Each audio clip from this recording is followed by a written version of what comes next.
Welcome, welcome to my spirited living community, to my journeyers into the divine feminine with your inner goddess team. I am delighted to be here with you again this week. And this week is a special one, if you will, because we have, oh goodness, hello Tanya, hello Lorena, because we have a new moon that is happening tomorrow on March 2nd. And what I've started doing is weaving in the new moon magic each month. This is just the second month I've done it, with whatever goddess we're bringing in. And this time, she's perfect. I mean, I think they're always perfect that that I managed to discover. And then I've got my wonderful followers on my subscribers on YouTube that suggest ones. And so I've been having a grand time. If you're not subscribed on YouTube, you can certainly see all the videos there. I will, well, if you just do Deborah Roth or Goddess of One, I think it is there. And definitely, I'd love to hear your comments. I'd love to hear what a special goddess is for you. And rather than, as I've been doing for a long time, rather than go into a whole big thing about who the divine feminine is, I think if you're tuning into this, you have a sense of what I call those divinely feminine qualities are, and why we all need an inner goddess team, regardless of our gender.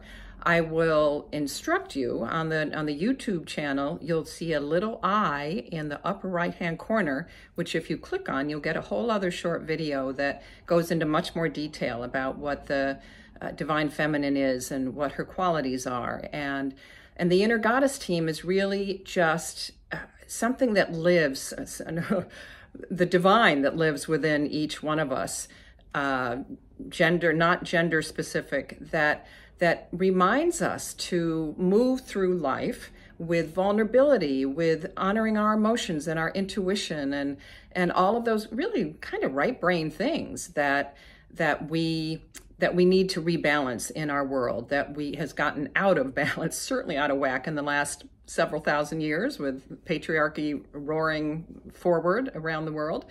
So rather than go into all the details there, definitely check out that video on my YouTube channel. So this week, in honor of the Pisces New Moon, and Pisces, just to give you a little flavor of why I've picked this particular goddess, Pisces is ruled by Neptune, who was the god of the underworld.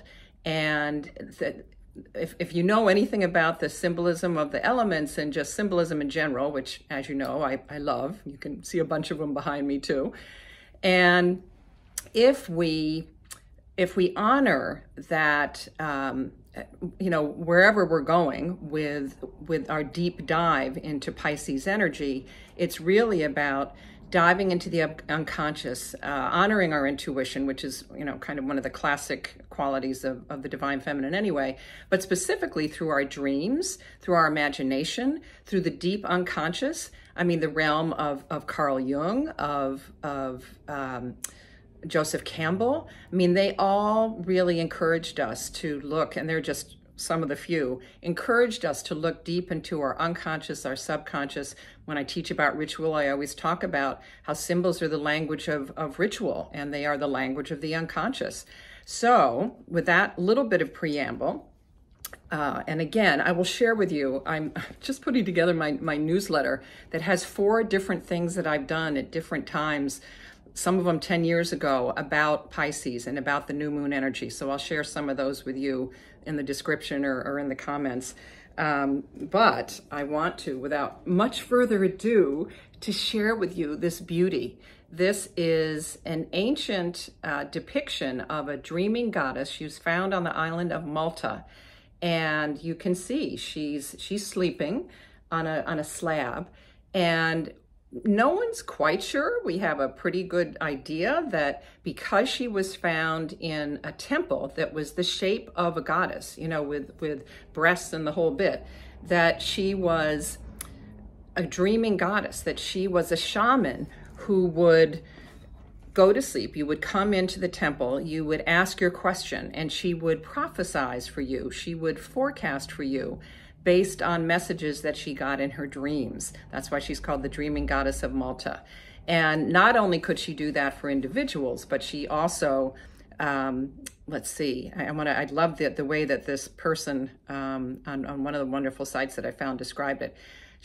They were oracles for the community, and they were the ones who ventured deeply into the darkness for divine inspiration, for dreaming visions of wholeness, and for one's personal healing, as well as the healing of the community and of Mother Earth. So lots of power in our dreams. And if you've never taken a dream interpretation class, I encourage you to do that. Fascinating stuff. And because so that's a little bit of the Dreaming Goddess of Malta. So this is a time, and what we do with each of these Inner Goddess team members, additions, is to encourage you to look at ways that you can use this particular energy. So I would invite you to create a dream journal if you've never done that. It actually helps you to remember your dreams if you set, a notebook right next to you before you go to sleep, and then before you literally move. I mean, have the pen there, don't turn the light on. When you wake up in the morning, jot down what was there. And I've done it, I'm not doing it right now, but I've done it in various times over the years. And it's really interesting to see the pattern and the flow of what comes up, because everything that's swimming down there in the unconscious has meaning, and sometimes can really be revelationary for us. Really give us an idea of reveal for us what's coming, or a deep thing that we need to be focusing on that maybe we're not. So use the Dreaming Goddess of Malta. You can find pictures of her online. Use her to reconnect with your intuition, with your dream symbols, and the power that we have as our own shamans, being our own shamans, if you will, to tap into that deep unconscious magic and understand what lies there and how we can use it to improve our lives, our work, our relationships.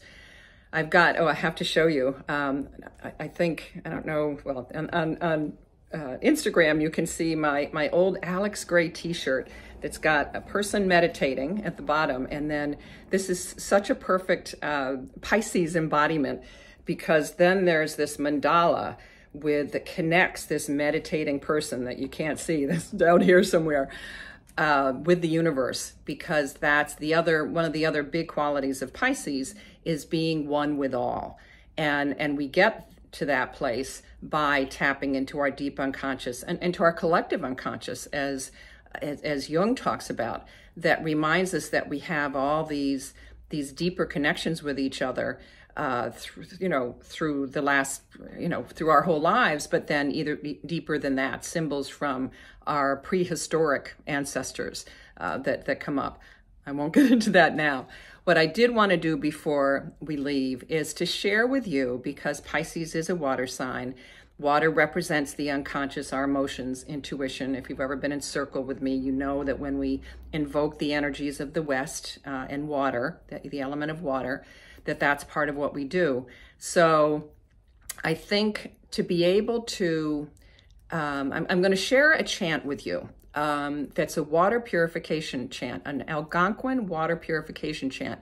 And it was gifted to me years ago, maybe 8 years ago, at a wonderful women's spirituality conference called Where Women Gather, and by an elder. I don't think she was Algonquin, but she was an elder. And at that time, she said that the elders, the Algonquin elder women, have asked that this only be sung by women. So sorry, guys, but I think it's probably expanded since then, and I'll tell you why in a minute. And that it shouldn't be on the internet. Now, I have since found actually a beautiful video, which I'll also share the link to you, that is exactly this chant, but with lots of visual images and just more information about it.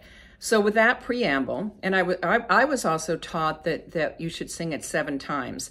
In this video that I found online, which it wasn't supposed to be, but it is now, so I feel okay sharing this. it says that you can sing it 4 times for each of the 4 directions. So I'll sing it 4 just for the sake of brevity. And mostly I remember this. I've sung this in circle too, so maybe some of you have sung this with me. It goes like this. This is a water purification chant, and it means the water that I carry is the blood of Mother Earth. And it's sung so that we can purify water all over the earth, which is a huge thing. I've written before about how important the climate issue of clean water is. So it goes like this. Nibi wabo endayan, aki miskwi mi nibi wabo, heya heya heya hey, heya heya heya ho. Nibi wabo endayan, aki miskwi mi nibi wabo, heya heya heya hey, heya heya heya ho. Nibi wabo endayan, aki miskwi nibi wabo, heya heya heya hey, heya heya heya ho. Nibi wabo endayan, aki miskwi nibi wabo, heya heya heya hey, heya heya heya ho.